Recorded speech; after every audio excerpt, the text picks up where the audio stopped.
میرے دوستو، منزل پہ آپ نہیں پہنچے۔ اگر آپ نے چاہا کہ بس ایک بل پاس ہو گیا، خواب خرگوش کے مزے لو، سو جاؤ، تو یہ غفلت آپ کو بہت نقصان پہنچائے گی۔ جو مخالف قوتیں ہیں وہ بہت منظم، بہت متحرک اور بہت سرگرم عمل ہے۔ ضرورت ہے کہ ہندوستان کے کونے کونے کا ہر مسلمان اپنے طور پر ہر لمحہ باشعور رہے اور ہر آواز پر لبیک کہنے کو تیار رہے۔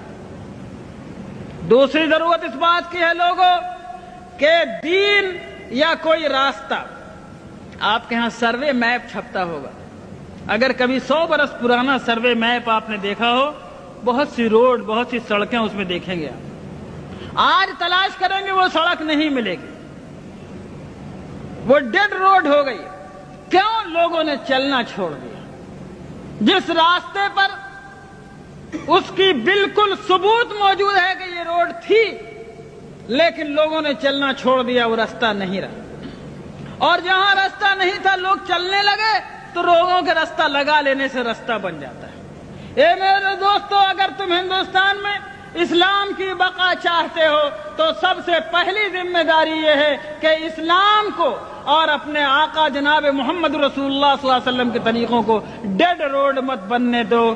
یعنی اس پر اگر تم چلنا چھوڑ دو گے تو کسی سرکار کو ضرورت نہیں ہے اس کو بند کرنے کی، خود بخود بند ہو جائے گا۔ اگر مسلمانوں نے یہ فیصلہ کیا کہ شریعت کو ہم اپنی زندگی پر جاری اور نافذ کریں گے اور اللہ کی شریعت کو ہم اپنے اوپر لاگو کریں گے، اگر ہم سرکار کے دباؤ کے بغیر، کسی گورنمنٹ کی طاقت کے بغیر، کسی پولیس کی لاٹھی کے بغیر، چونکہ ہم مومن ہیں اس لیے ہم اللہ کے حکم پر چلیں گے، ہم نکاح میں وہ طریقہ اختیار کریں گے جو اللہ نے بتایا۔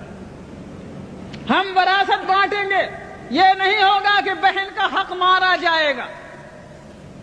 کوئی تھوڑی بہت معمولی کھیت کی زمین ہے تو بٹ جائے گی، لیکن باپ کی دکان دبئی میں تھی تو یہ نہیں بٹے گی۔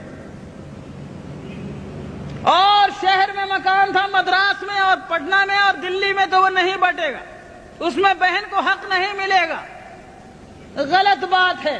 اگر تم نے اپنے ہاتھوں سے خود شریعت کو چھوڑا تو کوئی تمہاری شریعت کی حفاظت نہیں کر سکتا۔ اگر شریعت تمہاری زندگی میں چالو رہی، تم شریعت پہ عمل کرتے رہے، تو شریعت کو انشاءاللہ کوئی نہیں مٹا سکتا، اس کا بھی عہد کیا جا سکتا ہے، کوئی طاقت نہیں مٹا سکتا۔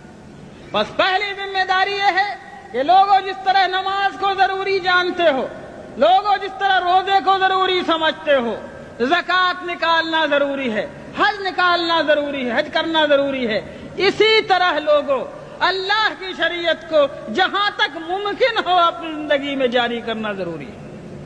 ٹھیک ہے، ہندوستان کے حالات میں ہم حدود و قصاص جاری نہیں کر سکتے، ہمارے اندر اس کی استطاعت و طاقت نہیں ہے، لیکن ہم قانون نکاح، قانون طلاق، قانون فسخ، قانون وصیت، قانون ولایت، قانون وراثت وغیرہ دوسرے معاملات میں اللہ کی شریعت کو ہم اپنے اوپر جاری کرنے کی طاقت رکھتے ہیں، وہاں پر ہم کو جاری کرنا ہوگا۔ سنو لوگوں، اللہ تعالیٰ نے ہم کو اتنے کا مکلف بنایا ہے جتنے کی ہمارے اندر طاقت ہو، اس میں کوتاہی کریں گے تو پکڑے جائیں گے۔ سیدنا امام بویتی رحمۃ اللہ علیہ بہت بڑے عالم گزرے ہیں، فقہ شافعی کے بہت بڑے امام ہیں۔ جب خلافت عباسیہ کا زمانہ تھا، مسئلہ خلق قرآن پر ان کو قید کر دیا گیا جیل خانے میں، ان کے پیروں میں بیڑیاں تھیں۔ جب جمعے کا دن آتا، جمعے کی اذان کے وقت اپنے جیل خانے کی کوٹھری سے گھسٹتے گھسٹتے زمین پر نکلتے اور مین گیٹ تک جیل کے پہنچتے، سارا بدن لہو لہان ہو جاتا، خون سے بھر جاتا۔ جب جمعے کی نماز پڑھ کے لوگ واپس آتے تو پھر یہ اسی طرح گھسٹتے گھسٹتے اپنی کوٹھری تک جاتے۔ لوگوں نے کہا، حضرت آپ ایسا کیوں کرتے ہیں؟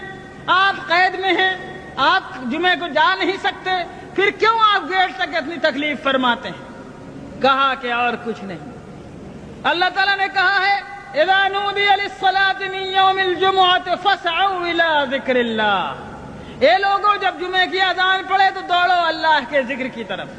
میں اس بات سے ڈرتا کہ جہاں تک میں جا سکتا ہوں اگر وہاں تک نہیں گیا تو کہیں اللہ مجھ سے یہ پوچھ نہ لے کہ بویتی تجھ کو میں نے گیٹ تک جانے کی طاقت دی تھی، تو وہاں تک تو جاتا، آگے لے جانا نہ لے جانا میرا کام تھا، تو میں اللہ کو کیا جواب دوں۔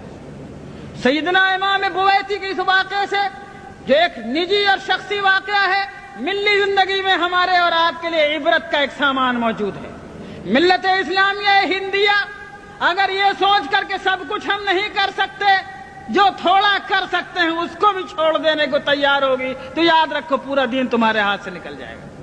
لیکن جتنا بھر کرنے کی استطاعت تمہارے اندر ہے، جتنا بھر عمل کرنے کی طاقت تمہیں اس موجودہ حالات میں اللہ نے دی ہے، اتنے بھر احکام پر عمل کرنے کا فیصلہ کرو، انشاءاللہ خدا تعالی حالات کو بدلنے والا ہے۔ آگے کا نتیجہ ہمارے اور آپ کے ہاتھ میں نہیں ہے۔